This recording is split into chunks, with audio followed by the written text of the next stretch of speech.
gathering in the shore, Queen of Arabian Sea of India, Sri P.J. Kurian, Deputy of India and State Bar Council, media people, Lordship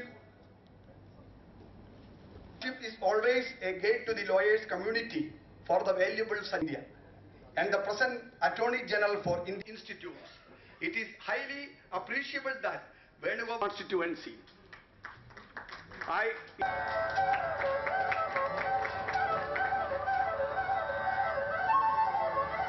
Thank you so very much. With a very big round of applause, love, respect and lots of happiness, we welcome you, sir.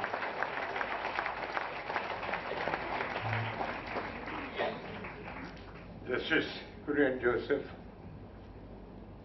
Mr. Manan Kumar Mishra, Professor K.V. Thomas, then Professor P.J. Kurian, Sri Sudhakar Prasad, Dr. N.R. Madhamanan, Ajit, Santosh Kumar, and very eminent persons sitting, I hope I have not forgotten anybody, and eminent persons sitting in the audience. I cannot, even though I know all of them very well, I got old friends here in the audience, and I thank all of you for having come here to felicitate me. I should say that it is a great pleasure to be here, but when all the very nice things were being said about me, I was looking over my shoulder to find out who is the person about whom they are talking. That is because, out of the affection that all of you have for me, you have said very, very many nice things, and half of them, I'm afraid, are not true. But anyway, I'm extremely happy to hear all these things being said about me. The journey that I had to undertake in the profession over 63 years till I became the Attorney General for India is a very long and arduous one. But whatever I am today, I owe to my father, late Sri M.K. Nambiar. It was Sir Isaac Newton who said, if I have seen further than others, it is because I stood on the shoulders of giants. To me, my father was a giant. Though he was a very humble person, he would not accept that statement if had anybody had said that about him. But he was a lawyer practicing in what we call the Moffisil, public prosecutor, government pleader in Bangalore, South Canara district in Karnataka. He went to Madras in 1947. In 1950, he led a battery of lawyers arguing the A.K. Gopalan case, and that too with only the constitution in one hand. And the principles which he evolved and put to the court were not accepted at that time, but were accepted much later in the bank nationalization and the Maneka Gandhi case.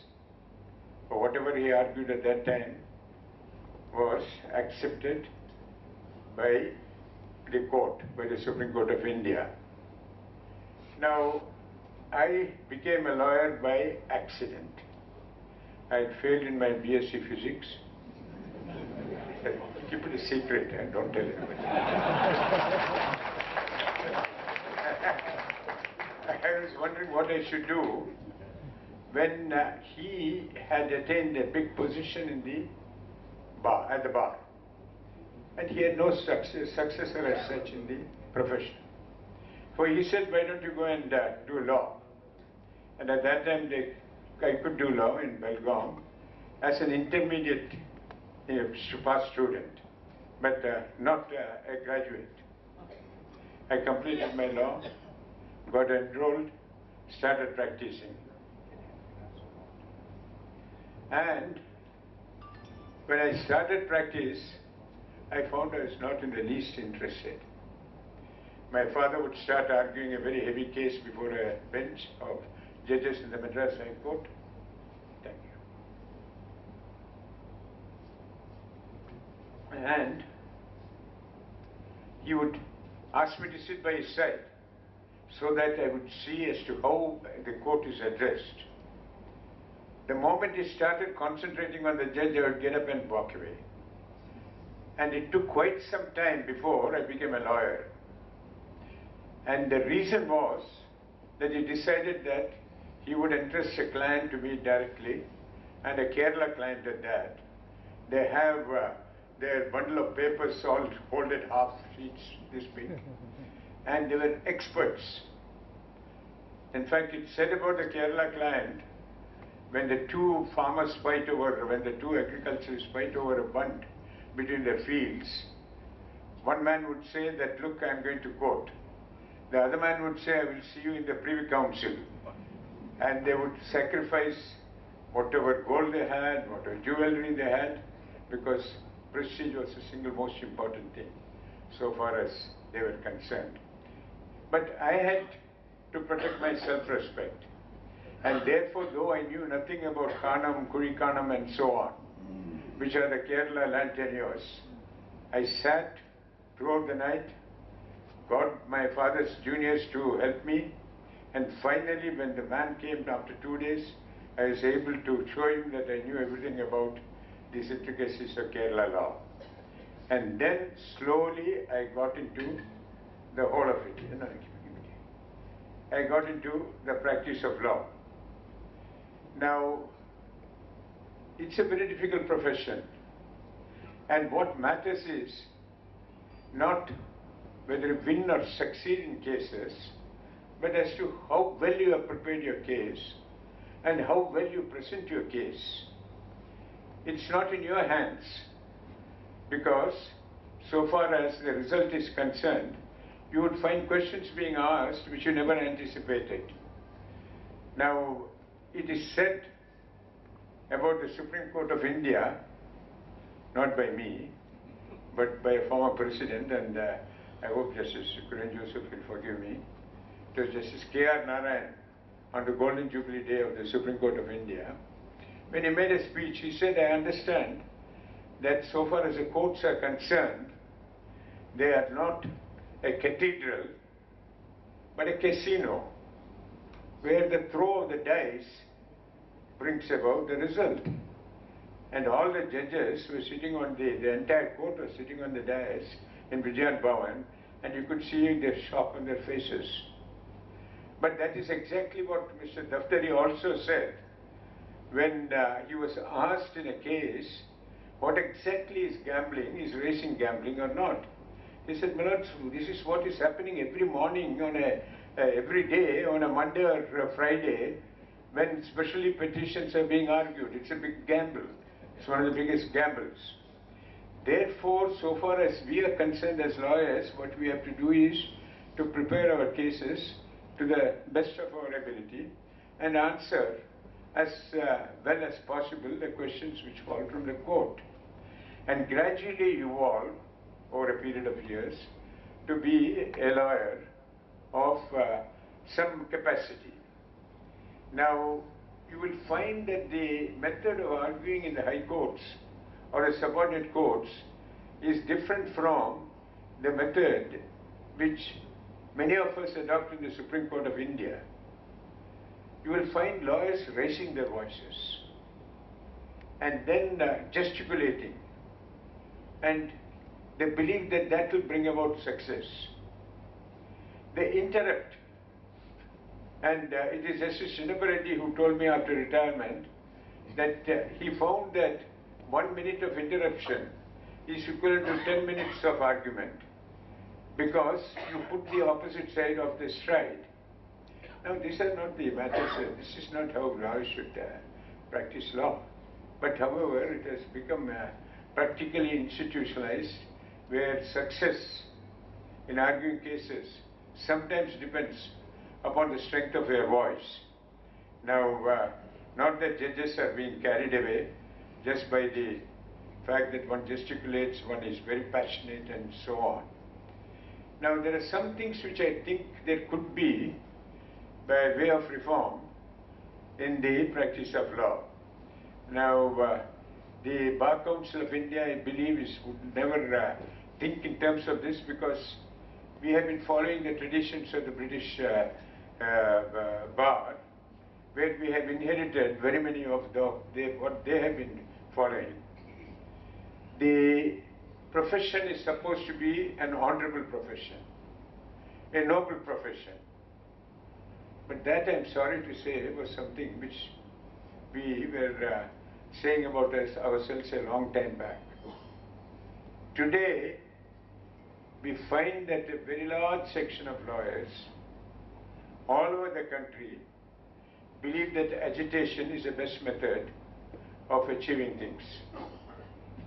Sri Manan Kumar Mishra will tell you that so far as the Madras High Court was concerned, there are associations of the different castes, like say Naidu or Pillai or Chettiar and so on. And these groups which form the caste associations, if one among them is not promoted from subject to district judge, or they are not recruited, straight away they start an agitation.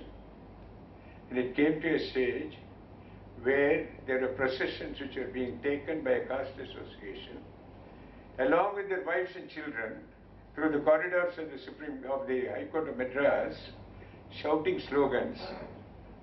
But while the court was sitting, while the court was in session, and the judges were unable to stop them or prevent them. I was arguing for the High Court, the High Court of Madras, the case against Justice Karnan. And I was told that day itself in the morning, this is what is happening. For after saying whatever I wanted to say about the Justice Karnan case, I told Justice Dattu that this is what has been happening. And the Chief Justice was from Kashmir, was trying his best, an excellent judge who is now in the Supreme Court of India, was trying his best to control it. And he was unable to do it. And Chief Justice Dattu said, leave it to me. And I found next morning, Sri Manan Kumar Mishra had suspended about 13 lawyers. And this came as a big shock, because they never believed that there would be retribution if they misbehaved. And these 13 finally had their cases transferred, the court transferred the cases to Karnataka, and I believe that the suspension of the practice was upheld by the Karnataka High Court. And therefore this was the manner in which the lawyers were behaving. You won't believe it, because I was being felicitated by the Madras Bar, and when I wanted to enter the court, I found that it was not possible, because a building, I had practiced for 25 years there, a building had been put up in the front, and it was manned by the CRPF, and you had to show your identity cards and so on, and they would not allow me to enter because I had not brought anything. And then the host had to come and take me in, and you had to go, put your signature, put your reason why you are entering the court. This was after court hours, and a large number of CRPF. And this is still there because the Chief Justice of the High Court found that unless the CRPF was there to protect, there would be no method by which the lawyers could be controlled. Now we ask yourself the question, do we call ourselves a noble profession and an honorable profession? And is it not time that if we look inwards and find out as to whether we are subserving the hopes that the justice delivery system has in the bar? And Justice Kurian Joseph was saying about yesterday, I had to speak, some of the others spoke about this. One very, very senior lawyer had made some very damaging, false, untrue allegations against the Chief Justice who was retiring, and he was helpless, because so far as he is concerned, he cannot reply.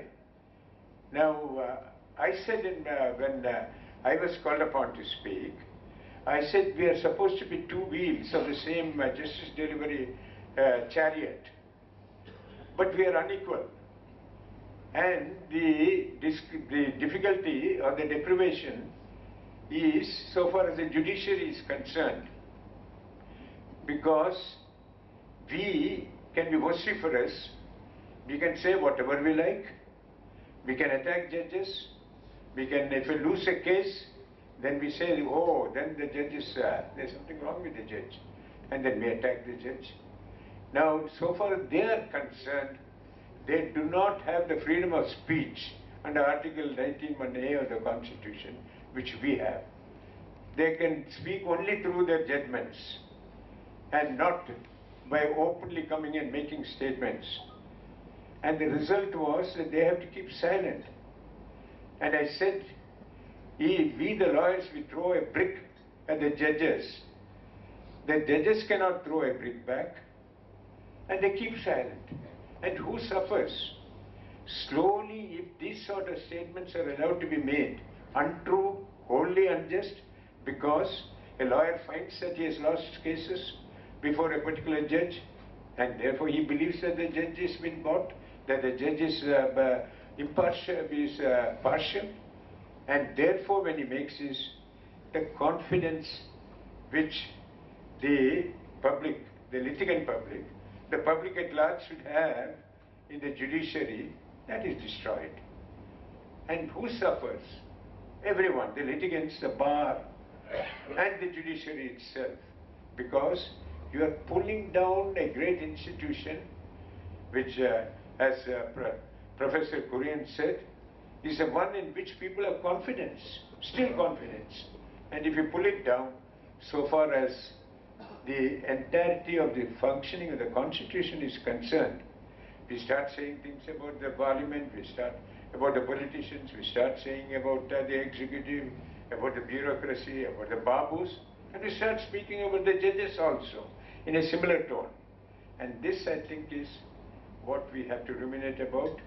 We have to introspect, we have to think about ourselves, we have to decide, and we have in the training lessons which are being held by Justice Dr. N.R. Madhavanan in the Academy, the Bar Council of Kerala, M.K. Nambiar Academy for continuing legal education. I think you have to have legal education of the lawyers for the purpose of instilling back the high values which govern the lawyers and the bar over the course of centuries. And once we do that, then we will regain the confidence of the public. The institution itself will regain its old glory. And therefore, with these thoughts, I will leave this to you. I would leave these thoughts with you. But let me say that I have never had a reception of this nature. Not because of the number of gifts which have been given and so on. Not because of the Ponades or whatever has been put, 10 or 12 or 15, I can't count the number of them, but the warmth of your welcome to me. And this, take it from me, I'll remember for a very long, long time to come. Thank you.